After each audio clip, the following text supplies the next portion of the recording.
Well, welcome. Welcome to another drive in our part of the galaxy. In the Milky Way. So, I think Mark Zuckerberg and this Russian philanthropist, they're funding a project to launch like thousands of these stamp-sized robotic satellites towards Andromeda. Yeah? Just to try to take pictures. I think I may have heard that.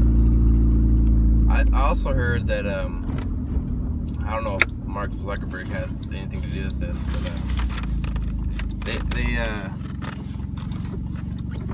like NASA developed this, NASA developed this form of propulsion, because you know how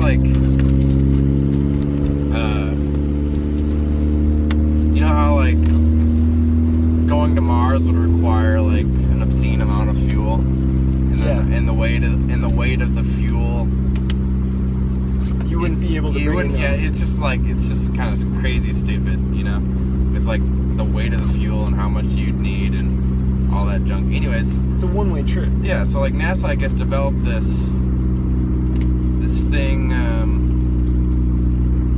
It's called the something drive, but basically, don't take the hill, dude. I won't take the hill. Oh. But it works on propulsion like through magnets somehow, I think. Okay. Anyways, it would be like a way so that like you could feasibly make it to Mars or any other planet. I don't know. I haven't really be able to get back as well. I mean, like if I don't know. That's the there. thing. You might have to save some fuel for the initial propulsion. I don't know. But then magnets, like somehow, I don't know. I probably just shouldn't be talking about it because I haven't really done a whole lot of research on it. But it's all right. But on that topic, well, go ahead. I mean, I think the Andromeda thing is pretty interesting. Do you know how many light years away it is? I don't. Me neither. But it's at least 4 light years. At least 4 light years.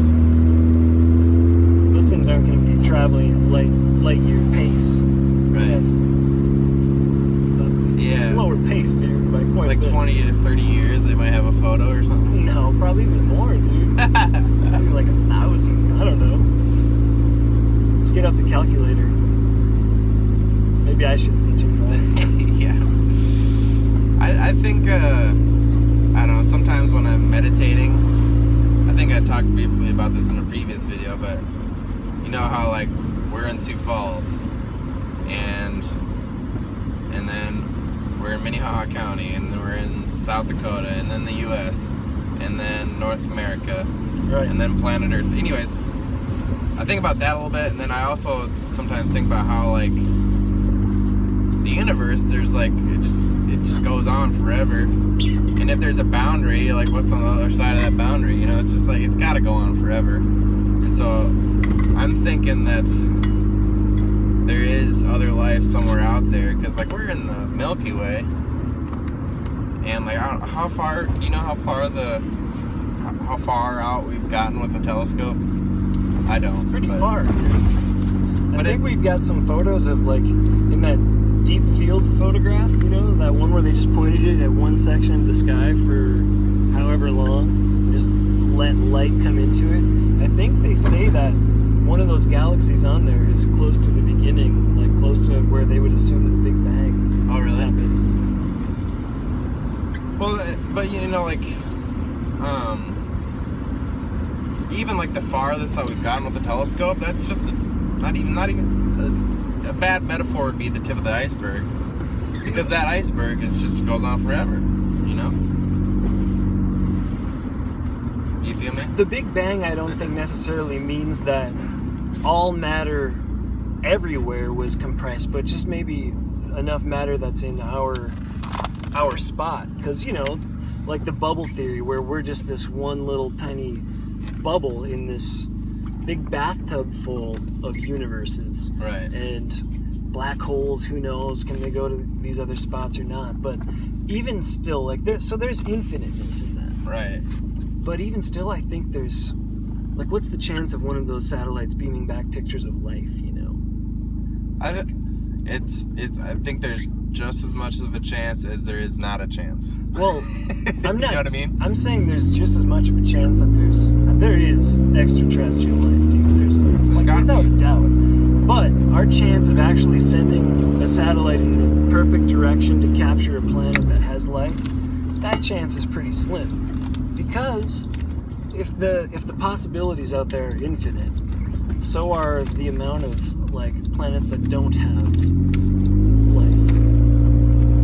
And we've only got one shot per missile thing that we send out. Right. I guess they're doing 1,000, but still 1,000 in a universe full of stars and planets. Yeah. Hopefully, I mean, it'd be really sweet if we got lucky and got. I was listening to this podcast today, actually, and just think about how big of an earth-shattering moment it would be if we either is this prairie? I don't know. Just think about how big of an earth-shattering moment it would be if either life from another galaxy or whatever came to Earth and was like, hey, how's it going? You know what I mean? Or if we were able to contact beings of some sort, whether they come to us or we come to them. Just think about how big of an earth-shattering moment that would be, especially if we were able to communicate semi-effectively and be able to understand each other. Yeah. Oh man, yeah, that would be. It would change everything, don't you think? Well, But don't you think it would just rewrite a lot of things, of what we thought we knew? I don't know. I mean, it would just actually probably etch that one extra fact into what we know. True. But you know how what? Oh yeah, there's nonsense. But if you think about how, for a lot of people, I don't think a ton of people think about the fact that human beings aren't the be-all, end-all. You know what I mean? Yeah. And then just to be confronted with that fact, a spaceship lands on Earth and is like, hey, here we are. We exist too, Hello. Hi guys. And then just think about how that would impact every religion too. Supposedly, this religion believes in this religion believes in that, and all of a sudden there's this alien spaceship that lands on Earth, and these aliens are like, you guys haven't heard of Abuga Ninu? That's the supreme being that's in charge of everything, Abuga Ninu. What if we do hear that someday, dude? Alien life comes and that's what they say. It's we have heard of that, actually. Jesus was great, Muhammad was great, but Abuga Ninu, he's got the say. But they wouldn't have. Maybe they wouldn't have heard of those guys, but I don't know. What if they came and they said they heard of somebody like Jesus Christ? True. But don't you think the Bible would have, or some scripture, doesn't even need to be Christianity necessarily, don't you think they would have, I guess Egyptians kind of believed it. Mormons do, dude. Yeah. I mean, you've talked briefly that, I remember that was that one night a long time ago when we took that bike ride to the outdoor campus.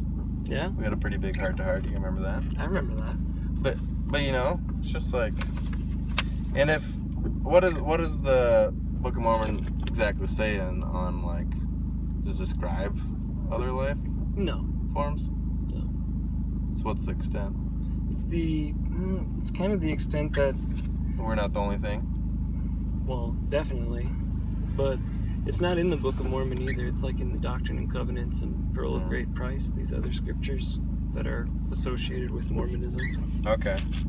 But it just talks about how all of life is about learning and advancing to the next level of intelligence, and that there is a perfect level of intelligence where you are in perfect harmony with everything and you understand everything, and you respect everything, so everything also respects you.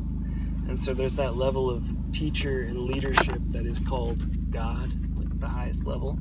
But everything has a chance to obtain that and be a teacher as well to things that don't understand that. Because there's infinite matter, and matter can be organized. And so matter can be organized perfectly. And so it's all about just expanding this group of knowledge of how to respect. And once a teacher reaches that, like you could, I could, a worm eventually. In this maybe lifetime? Could. No, not even saying that. But like that eventually we can all, you know. And that the hell would be understanding your mistakes in a perfect way so that you can see how disorganized you are with the harmony of everything. So then they say that once you become a teacher or whatever, God, you'll be able to have your own universe of matter that you get to just now teach to try to obtain that level. So that there are all these universes, infinite. And that you just have all these groups that keep growing, and then they get their little planet to experiment the next step on, and then maybe another planet later to experiment their next step, and that each life is for making the mistakes, going through specific trials that will advance you. You just got to try to take everything you can from it to be a better person, you know? Yeah, I don't know, I've been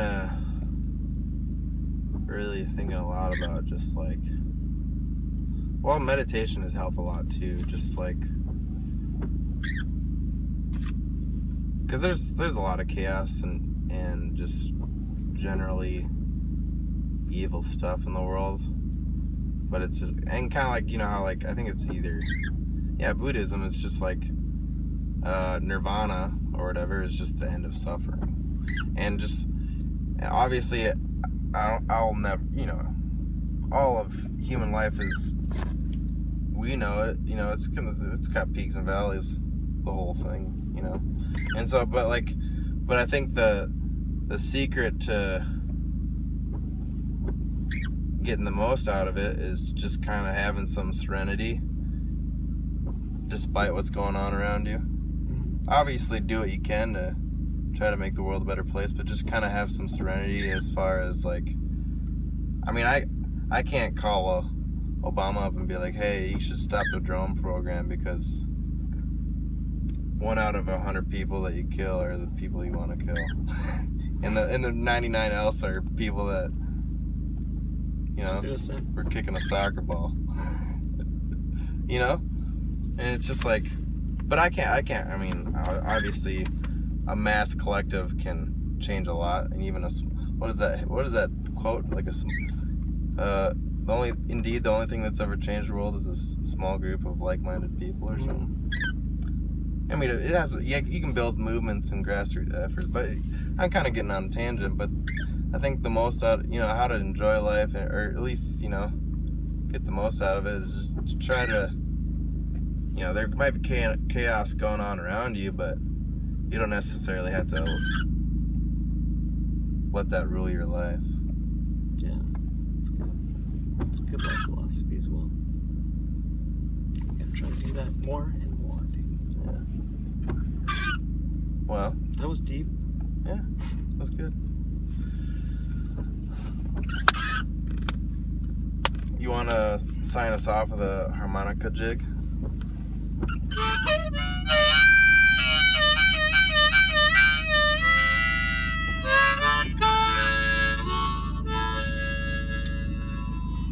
That's all, folks.